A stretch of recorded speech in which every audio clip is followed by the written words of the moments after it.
morning. I'm just going to show you today how to make kale chips.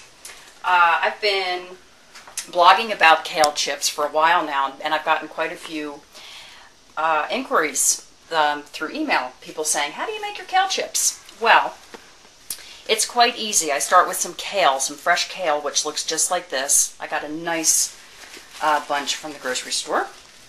And what you want to do with kale is, do you see that there's a spiny ridge here? You don't want that. So you're going to rip some nice bite-sized leaves off all along the sides of the spine.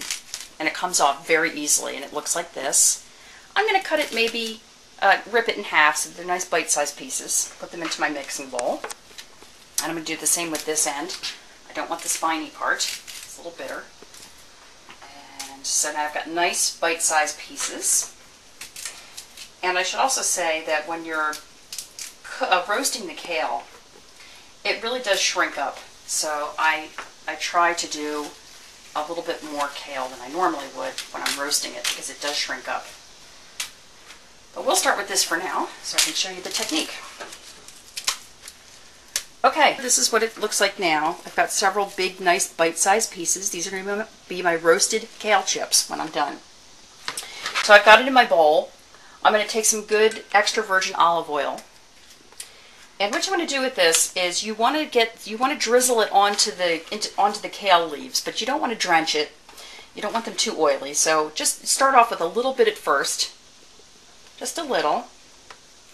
And then with your hands you're going to just go and rub the olive oil onto the kale leaves like this. So they're nice and shiny, but not too greasy. And olive oil is so good for you, as you know. So now I've got each piece of kale leaf coated with my olive oil, and just wipe my hands off. I'm going to take some sea salt, and I'm going to put some sea salt on them, just a pinch or two. And I'm going to grind some fresh pepper, some fresh black pepper on them. Another thing, which I will do right now, and I'll be right back. I've also been known to put on some Parmesan cheese on them. That gives them a nice little kick too. So do you see what that looks like now? Perfect. So you could also put on anything you want. You could probably put on some Tabasco in there if you want a nice little spicy kick, or some fresh garlic. But for now, I'm just going to lay my leaves out like this on my baking sheet. And I have preset the oven to 400 degrees.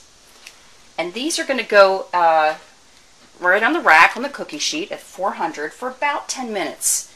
And you want to keep an eye on them, because they're definitely going to shrink up, and you'll see this. And you'll know they're done when they're just starting to get a little brown on the edges.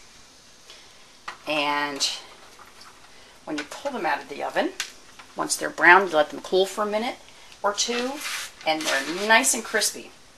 So let's get these into the oven, which I just said I've preheated. So let's get those in. Okay, I'm going to put this is what it looks like on the cookie sheet.